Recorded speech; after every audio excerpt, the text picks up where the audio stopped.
I witnessed Dogman's Prehistoric Lost World.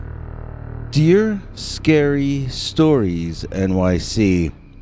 Some people wonder if monsters are real, if dinosaurs still exist, and if so, why hasn't their existence been proven by now?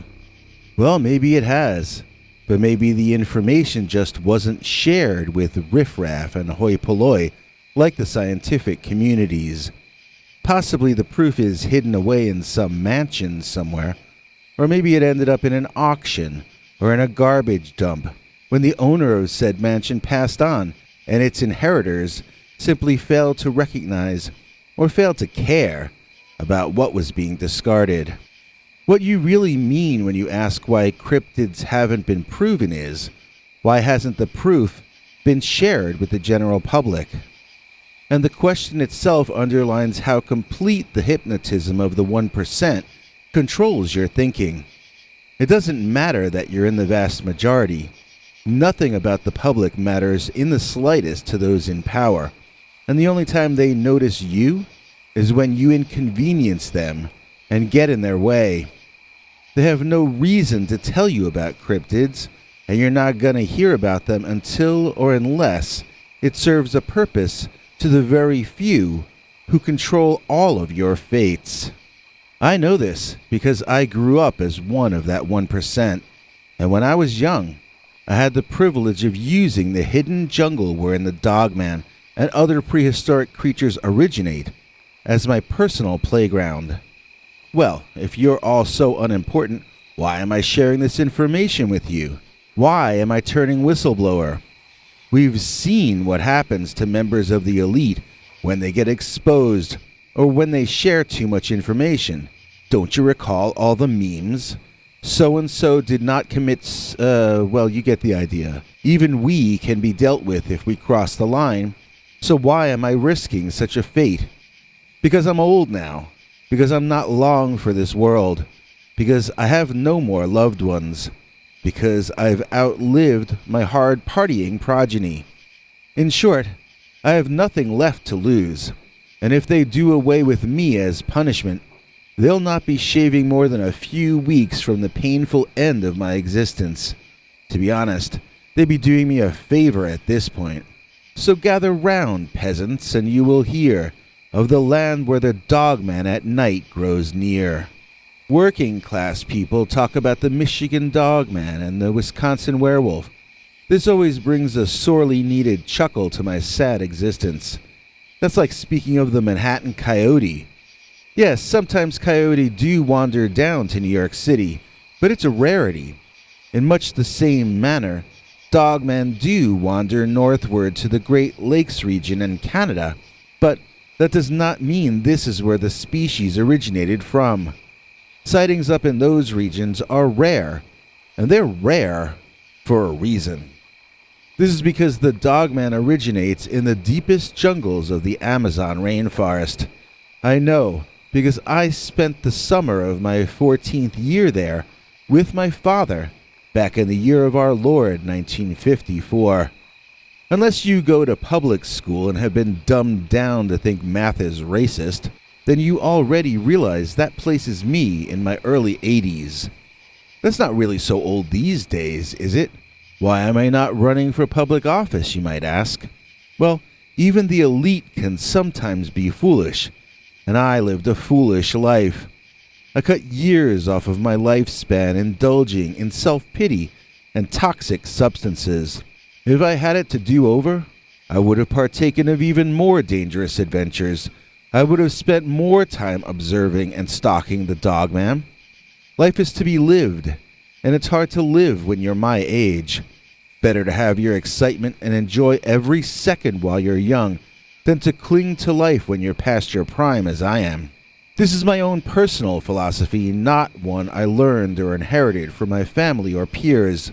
They mainly seek eternal life here on this plane. Some of them soak in the life essence of the youth. Others are looking to place their consciousness in machines. They're that desperate to remain here. Not I, though. I am a man who has hunted dinosaurs and dogmen, I am a man who would prefer to live on in legend and lore, even in the legend and lore of common folk like those of you listening to this internet radio program or whatever other quaint and colorful terms you want to describe it with.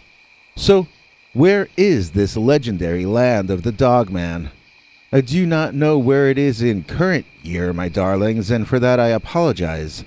I shall proceed to tell you where it was in 1954, though, and I promise to describe it as accurately as remains possible to one who has already begun to become forgetful. Back in 1954, as I had previously alluded, my family visited a veritable lost world, of the kind Hollywood has repeatedly depicted in films over the decades. There were tribes of what are generally referred to colloquially as cave people, although I do not think any of them lived in caves. There were huge water beasts resembling the herbivorous dinosaurs like what schoolbooks label Brontosaurus. Their herds were of course greatly diminished from their heyday, but a few did manage to persist, at least back then in the days of my youth. There were some of the very rare large meat eaters, similarly reduced in number due to the extinction of their favorite kinds of prey. And, of most interest to you, I would guess, there were at least 5 kinds of what might be termed Sasquatch, and one very dangerous species of the Dogman. Whilst getting away from it all in Brazil, my father, stepmother, and I heard tales of a dog-headed ape man battling dinosaurs in the region of the Lago de Acara in the Amazon jungle. It was a most obscure location, and we had to hire a tracker just to determine where it was, since the maps we owned didn't even mention the place in those days. We didn't have laptop computers and we didn't have satellite infrared technology like all of you do, so many of the places you can easily look up were unknown even to the very important families of my day. It turns out that Lago de Acara was a difficult place for Westerners to get to in those days.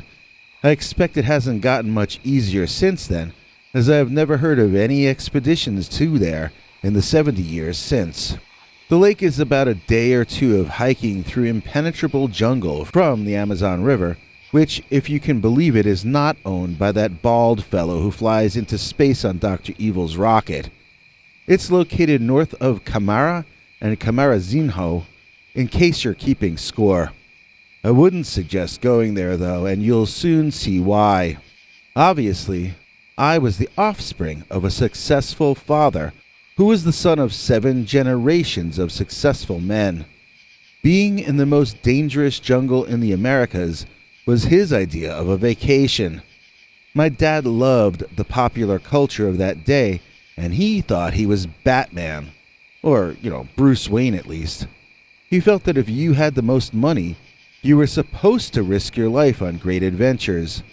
Not to right wrongs and battle evil as the Batman had done, but simply because he could.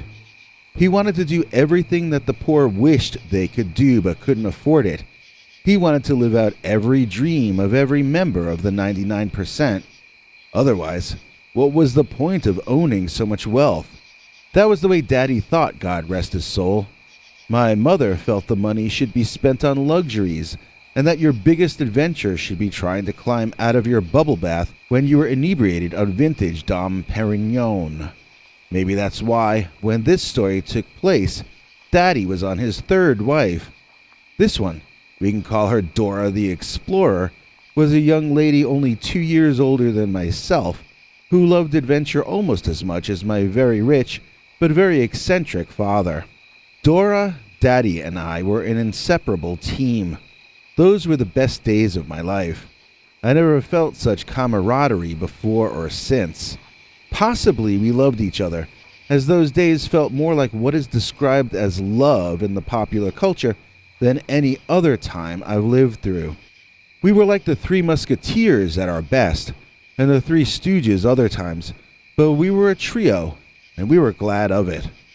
The idea of venturing through dangerous jungle to get to see a man-eating hominid with a dog head was a concept that held only excitement for us.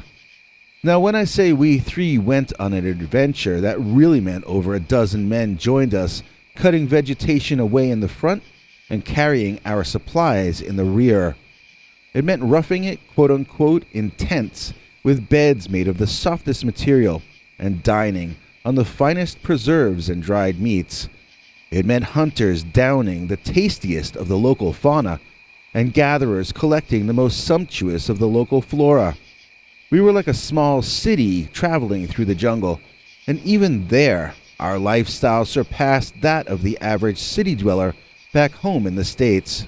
That's not to say that the three of us were slouches when it came to handling a rifle or a crossbow, as we each had developed survival skills merely to relieve the boredom.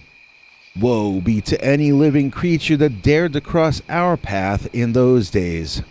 And then, one day, we were roused from our sleep by our servants who spoke in hushed tones and urged us to do the same.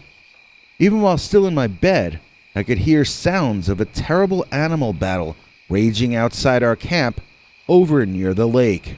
As I hurriedly dressed, my stepmother Dora looked in on me and told me I was going to miss it. Miss what? She grabbed my hand and pulled me out of the tent, and the two of us ran through the bushes and toward the edge of a clearing looking out onto Lago de Acara. And that was where I saw the most breathtaking sight I ever witnessed. Ahead of us, on the southern beach of the Great Lake, stood something that looked remarkably like a painted version of a Tyrannosaurus Rex. It did not drag its tail on the ground as depicted in the popular entertainments of the time. Instead, its entire body balanced parallel to the ground over two huge, centrally placed tree trunk legs, each of them larger than a fully grown man. From its massive head to its long, tapering tail, the beast maintained a roughly equal distance from the ground beneath it. The lizard-like and rough epidermis was neither gray nor green, as the science of that day had proposed, but was instead colored like someone from an indigenous tribe preparing to go to war. I got the idea that perhaps that tradition may have even begun when witnessing such a thunder lizard as I was in that moment gazing upon through tired yet stunned eyes. I wondered if I were still dreaming, and I rubbed my eyes repeatedly to wipe the sleep from them. The apparent Tyrannosaurus was not on the beach in the middle of the dark jungle randomly, however. It was engaged in some kind of a standoff with a most remarkable mammalian creature, tiny in comparison to it, yet clearly its equal in terms of savagery. I could not at first understand what I was looking at, since this was like nothing out of the fossil record I had been taught by my tutors. This had to have been the creature which had been described to us by the natives. This had to have been the so-called dog-headed man they had claimed to have been seeing. Now, I have to admit, when I was first told of this animal, I had not pictured anything like the beast my eyes were beholding. I had imagined a man. Granted, a savage man, but nonetheless a man.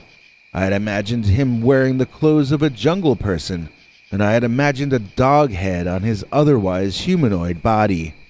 In short, I had a kind of a sideshow freak in my mind. But this was a natural-looking, feral, and terrifying, yet also graceful and well-proportioned animal man. He stood well over 7 feet tall, perhaps over 8 feet, on his 2 legs which were bent like the hind legs of a hound. He did not teeter-totter.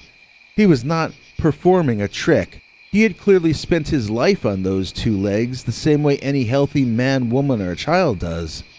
He was covered in a thick, healthy fur that reminded me of the fur of wolves I had seen in the Canadian tundra, yet this creature was 1,000 miles or more from the nearest snowfall. The eyes of the monster man flashed in a manner and with a brightness I had heretofore never witnessed, which gave the impression that this was not one of God's creatures, but perhaps an escapee from Satan's realm of existence. In all other ways, though, this was an animal, not a man. It walked like a man, but its long, fang-filled dog's snout and tall, pointed canine ears marked it as something inhuman, something untamable and feral. And this land, this savage jungle, was the place it called its own, the land it clearly was ruler of. As tall as this dogman was to those of us of the human persuasion, that's how small it was in comparison to the modern-day Tyrannosaurus that it was bellowing its prehistoric threats at. The dinosaur's head alone was nearly the size of the dog beast's entire body, and yet, in that moment, I feared more for the fate of the reptile than I did for that of its mammalian or perhaps marsupial opponent. I could tell merely with a glance at the body posture and the attitude of that dogman that he had no doubt that he would prevail in this conflict. I wondered how many tyrannosaurs that hairy beastman had already defeated in battle. I wondered how many more he would take the lives of during the rest of his savage existence on this remarkably fertile planet which we share. All of the noise we had been hearing as our workers woke us up and alerted us to this epic battle had merely been the two great beasts posturing and threatening each other. Neither seemed to have actually begun to engage in fisticuffs of any sort yet, as though they were waiting for their audience to arrive before commencing to fight. After all, if a dogman and a dinosaur savage each other in the woods, and nobody is there to witness the event, have they even battled at all? Without warning, the thunder lizard grew bored of the preliminaries, and with truly shocking speed, he lunged forward and attempted to snap the upright dog's head clean off. The dogman's reaction was, if anything, even quicker than the lizard beast's attack, as the dogman fell backward in the same direction of the immense dinosaur head's thrust. It was a maneuver worthy of the finest Eastern martial artist, at once a graceful response and a preparation for a deadlier attack. Once the canine creature had his back on the sand with the huge lizard head over him, the dogman merely needed to reach up and attach its long, sharp claws into the scaly skin of its opponent and sink them in an inch or deeper. Rearing back in painful agony, the Tyrannosaurus descendant found its opponent now attached to its underchin and neck. He tried to shake himself violently and madly, yet clearly was causing himself greater pain than it was causing his much smaller, yet perhaps more intelligent, adversary. The dinosaur struggled in vain to reach its attacker with its proportionally tiny arms, yet never was able to strike a single blow against the wily werewolf man. The more the Dinosaurus tried to struggle free, the more agony it only caused for itself.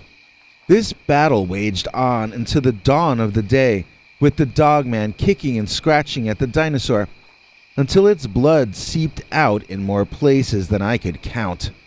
A host of smaller dinosaurs and other scavengers had gathered, fighting over scraps of meat scattered all around beneath the unfolding savagery above. Although the fight reminded me in some ways of King Kong versus the Allosaurus in the original black and white version of the movie, which you have to remember was little more than 20 years old when this took place, there was no definitive kill moment. Neither creature snapped the other's neck or any other such dramatic thing.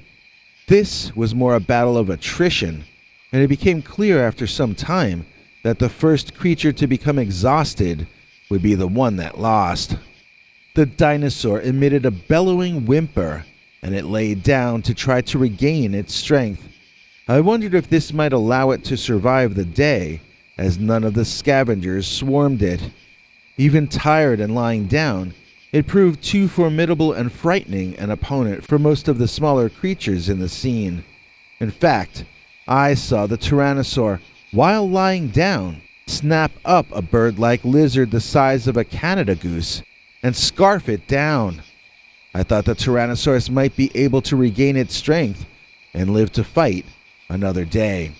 That was when the dogman did something most unexpected, at least to me. He dropped his rump down, not unlike a normal canine, and he howled, to the heavens as the sky turned red with dawn through the cover of the jungle trees.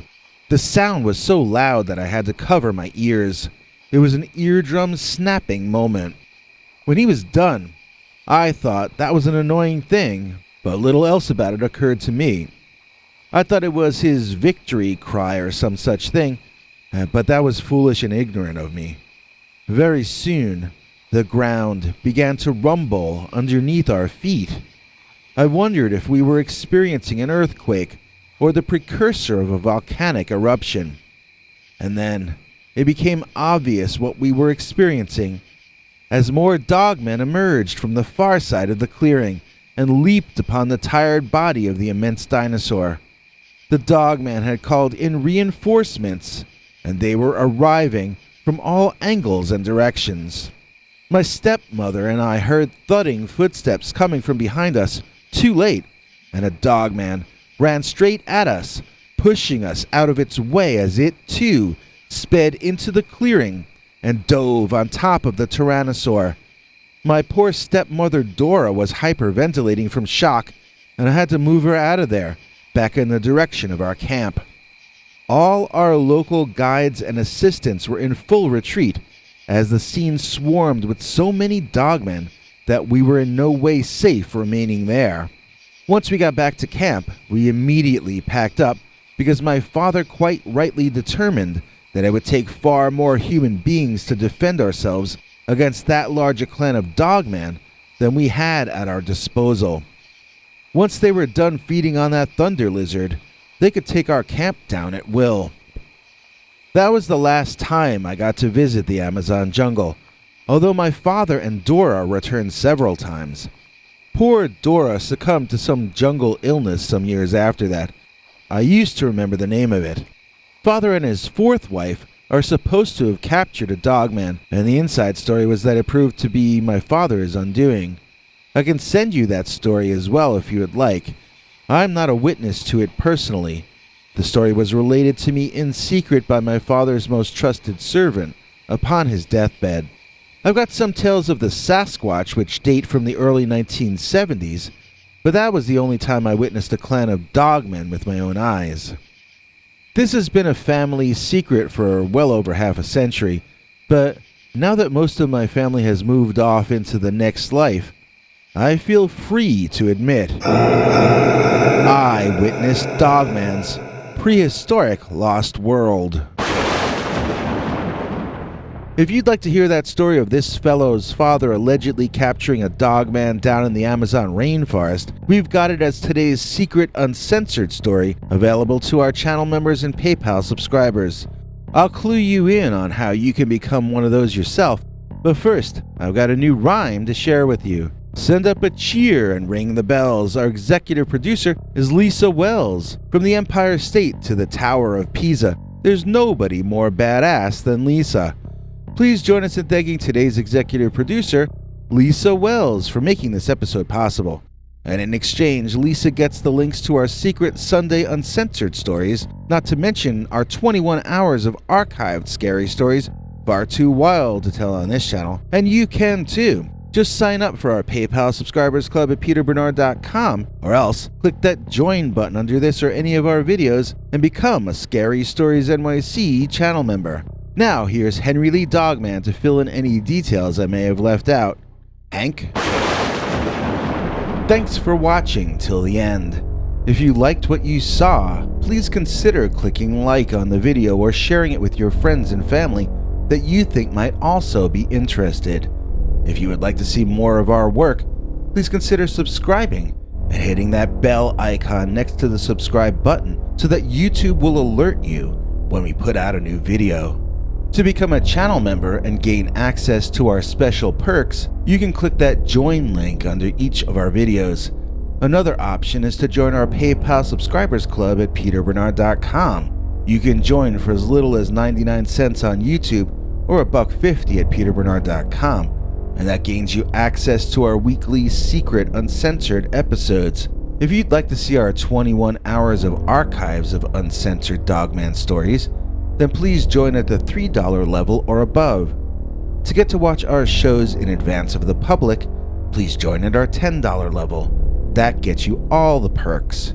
We're working on figuring out how to add the $10 level to the PayPal Club too. Hopefully that will happen sometime before August of 2021. If you join our channel memberships, you need to check our community page here on YouTube in order to get the links to the secret videos and other perks. If you're in the PayPal Subscribers Club, Peter will email you all the news and links himself. Once joining the PayPal Club, which is Peter's homemade club, please give him a chance to see that you've joined and to compose you a personal welcome email, as none of that is automated. But whichever you join, we'll name you an executive producer for the next available episode. Do you have a scary experience that you'd like to share with us? You can email us at scarystoriesnyc@gmail.com or call our Scary Stories voicemail hotline at 804-LA-SCARY. That's 804-537-2279. It's a Google voicemail box, so that means it keeps cutting off after every 3 minutes. If your story is longer than that, please keep calling back and we can piece it together on our end. Good night, and have a scary tomorrow.